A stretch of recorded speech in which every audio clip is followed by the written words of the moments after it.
X plus y is equal to 5 এবং x minus y is equal to 3 হলে x Y এর মান কত? আমরা এক্স ওয়াই এর মানটা বের করব। এখানে এ বি সূত্র প্রয়োগ করেও অঙ্কটা করা যাবে, তা আমি সেটা করব না।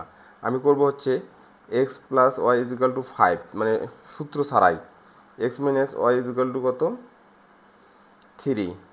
এটা হচ্ছে 2 নং, এটা 1 নং সমীকরণ, এটা 2 নং সমীকরণ। তাহলে এটা প্লাসে মাইনাসে কেটে দেবো 2x, তাহলে হচ্ছে কত? 5 6 7 8 8, তাহলে এটা কেটে দিলে 4, তাহলে অতএব x এর মান হচ্ছে কত? 4। আমরা x এর মানটা পেয়ে গেলাম।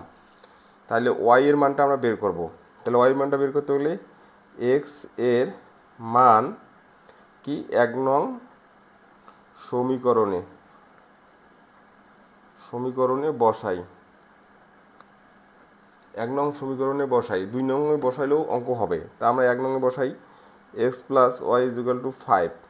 তাহলে আমরা এখানে ওয়াইটা রাখবো 5 মাইনাস কি এক্স। তাহলে ওয়াই ইজুকাল টু কি হবে? 5 মাইনাস এক্স এর মান কত? 4। তো অতএব ওয়াই এর মান কত হচ্ছে? 1।